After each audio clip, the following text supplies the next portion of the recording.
नमस्कार विद्यार्थी मित्रांनो, स्पेक्ट्रम अकॅडमी पुरस्कृत रेडिओ MPSC गुरुच्या व्यासपीठावर मी आर.जे. निशा तुम्हा सर्वांचे सहर्ष स्वागत करते. आज दिनांक 2 जानेवारी 2026 आणि आपण जाणून घेत आहोत दिनविशेष व विचारधन हे सत्र. चला तर मग आजची सुरुवात करूया एका सुंदर आणि प्रेरणादायी विचारधनाने. स्वतःला कधीही कमी लेखू नका. तुमच्या आत्मविश्वासाने अशक्य गोष्टीसुद्धा शक्य होऊ शकतात. मित्रांनो, यानंतर जाणून घेऊया 2 जानेवारीच्या काही ऐतिहासिक व महत्त्वाच्या घटना. सन 1757 साली प्लासीच्या लढाईत इंग्रजांनी बंगालच्या नवाबाचा पराभव केला.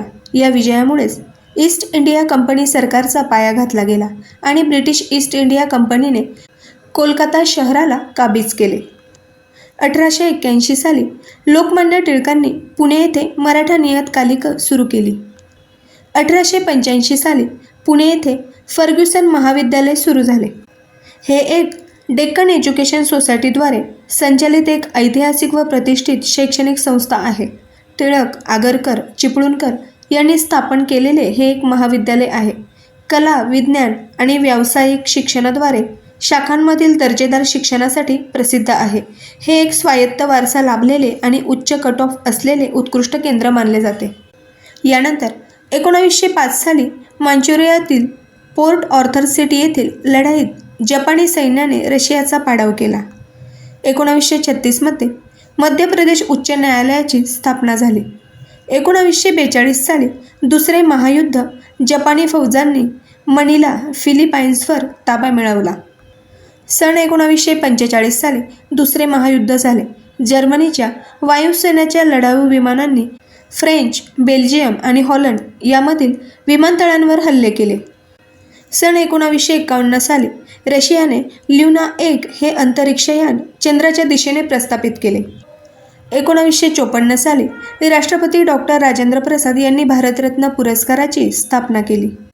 1985 पुणे येथील फर्ग्युसन महाविद्यालयाच्या शताब्दी सोहळा निमित्ताने टपाल तिकिटाचे प्रकाशन झाले.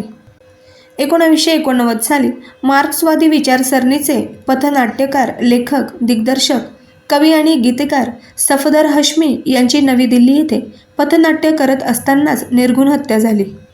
1998 साली डॉक्टर सरोजिनी बाबर यांना पुणे विद्यापीठाचे कुलगुरू डॉक्टर वसंत गोवारीकर यांच्या हस्ते सन्माननीय D.Litt पदवी प्रदान करण्यात आली.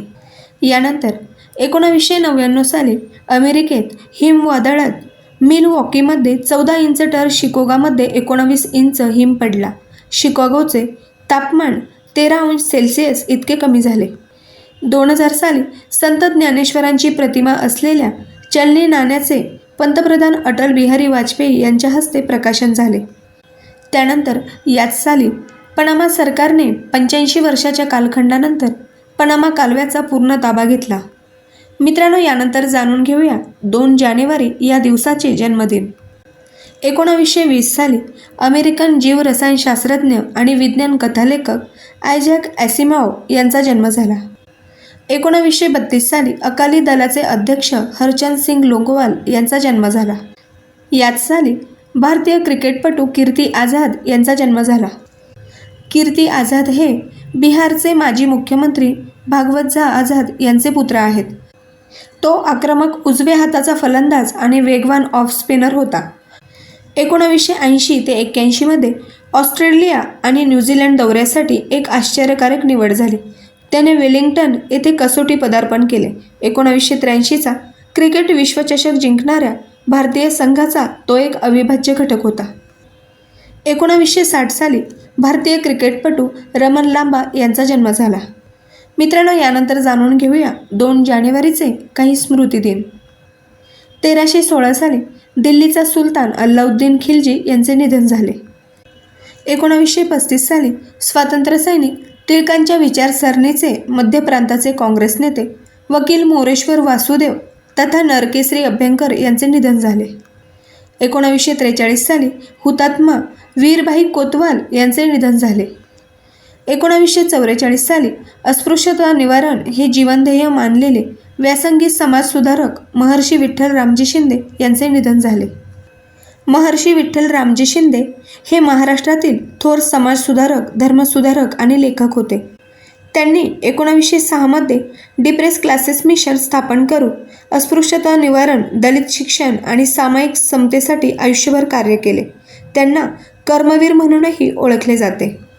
यानंतर 1952 साली व्यक्तींचे पुतळे करणारे महान शिल्पकार जो डेव्हिडसन यांचे निधन झाले. 1989 साली मार्क्सवादी विचारसरणीचे पथनाट्यकार, लेखक, दिग्दर्शक, कवी आणि गीतकार सफदर हश्मी यांचे निधन झाले.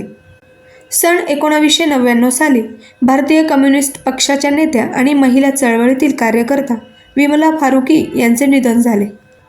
2002 साली पर्यावरणवादी अनिल अग्रवाल यांचे निधन झाले. 2015 साली भारतीय शास्त्रज्ञ वसंत गोवारीकर यांचे निधन झाले. वसंत गोवारीकर हे 1973 ते 1979 या कालावधीत ते विक्रम साराभाई अंतराळ केंद्र या संस्थेतील रसायन विभागाचे प्रमुख होते. 1979 मध्ये ते या केंद्राचे प्रमुख झाले. या पदावर 1985 पर्यंत त्यांचा कार्यकाळ राहिला. त्यानंतर 5 वर्षे मात्र त्यांनी भारत सरकारच्या विज्ञान तंत्रज्ञान विभागाचे सचिव म्हणून कार्य केले.